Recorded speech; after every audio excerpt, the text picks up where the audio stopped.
ආයිබෝවන් cooking හට්ටන්ගේ YouTube channel එකට අදත් ඔයාලව ආදරෙන් පිළිගන්නවා.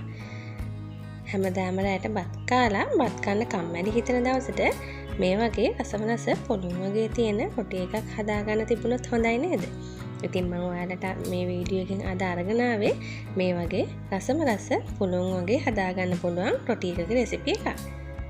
අපි දැන් බලමු මේ රොටි එක හදාගන්නේ කොහොමද කියලා.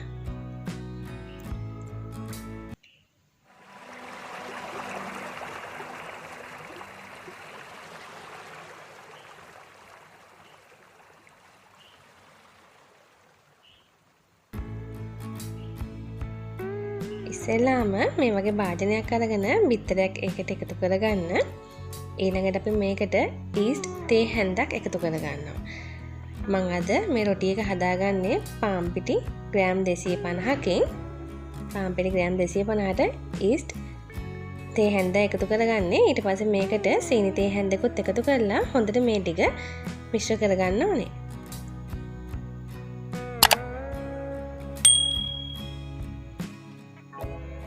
දැන් ඒ ටික හොඳට බීට් වෙලා තියෙන්නේ. මම දැන් මේකට පාන් පිටි ටික එකතු කරගන්නවා.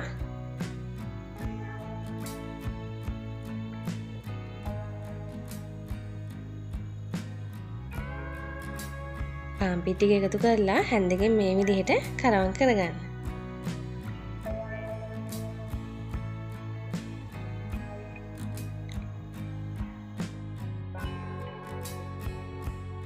මේකට තෙල් මේස හැන්දක් එකතු කරලා ආයෙ චුට්ටක් කලවම් කරගන්න ඕනේ. මේ පිටි මිශ්‍රණය අනාගන්න මද උණුසුම් ජලය ඕනේ. ඒක සූදානම් කරලා පැත්තකින් තියාගන්න. දැන් අපි ඊළඟට මේකට මද උණුසුම් වතුර ටික ටික එකතු කරලා ඩෝ එක හදා ගන්න හදන්නේ.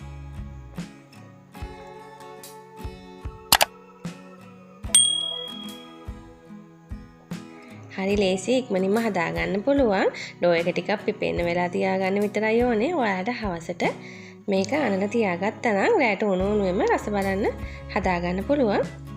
දැන් මේ විදිහට වතුර ටික ටික එකතු කරගෙන ඩෝ එක අනාගන්න.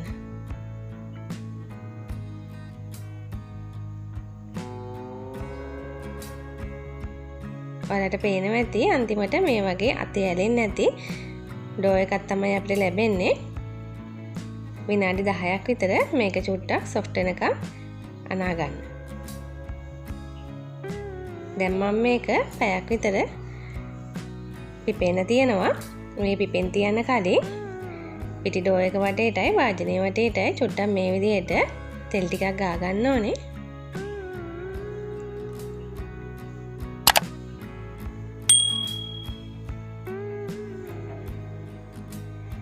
මේ තියෙන්නේ මම පැයක් පිපෙන්න තියලා ඉවරලා ගත්ත ඩෝ එක. දැන් මම මේක චුට්ටක් ආයි අනා ගන්නවා. මේක අනාගෙන මම අවශ්‍ය ප්‍රමාණය කෑලි වලට කපා ගන්නවා. මම අද මේකෙන් හදාගන්නේ රොටි 4ක්. ඒක නිසා මම මේක 4ට වෙන් කර ගන්නවා සමාන කොටස්.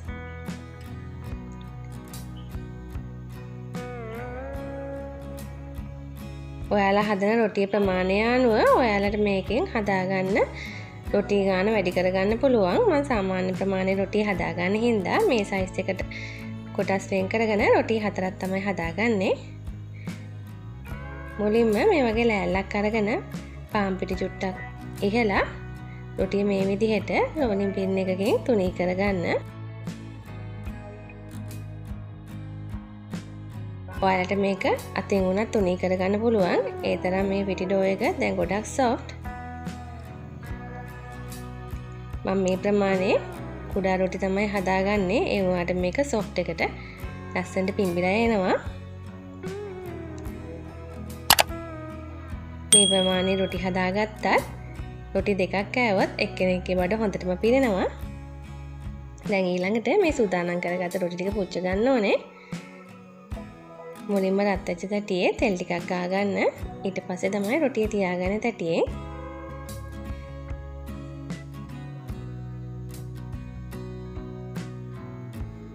රොටිය පුච්ච ගද්දී ගින්දර අඩුම කරලා තමයි මේ රොටිය අපි පුච්ච ගන්නේ. එතකොට ලස්සනට රොටිය පිපිලා එනවා.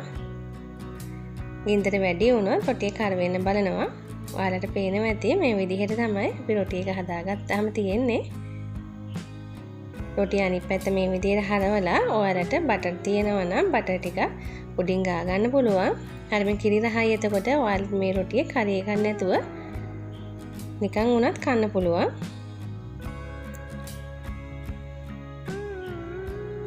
එහා පැත්තත් හරවලා මේ පැත්තේ ඒ විදිහටම දී කරගත්ත බටර් ටිකක් ගා ගන්න.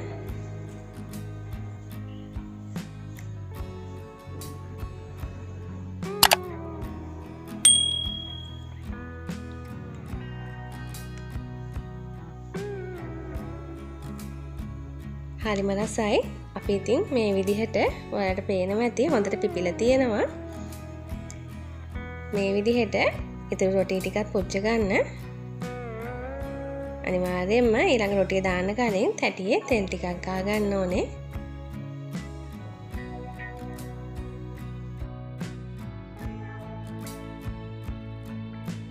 මේ තියෙන්නේ මම සූදානම් කරගත්ත රොටි ටික හදාගන්න හරිම ලේසි. පිටි ඩෝ එක ටිකක් පිපෙන තියෙන වෙලාව විතරයි. රැට ඔයාලා හදා ගන්නවා නම් හවස් වරුවේ මේක අනලා තියාගත්තා නම් උණුවේම රස බලන්න පුළුවන්. ඉතින් ආරාධනා කරනවා මේ රෙසිපි එක try කරලා බලන්න කියලා. අපිව තාම subscribe කරලා නැත්නම් අපිව subscribe කරලා දිගට මේ වගේ වීඩියෝ බලන්න අපිත් එක්ක එකතු වෙලා ඉන්න කියලා ආරාධනා කරනවා. මේ වීඩියෝ එක ඔයාලට වැදගත් වුණා නම් වීඩියෝ එකට like එකක් දාලා comment එකක් දාන්නත් අමතක කරන්න එපා.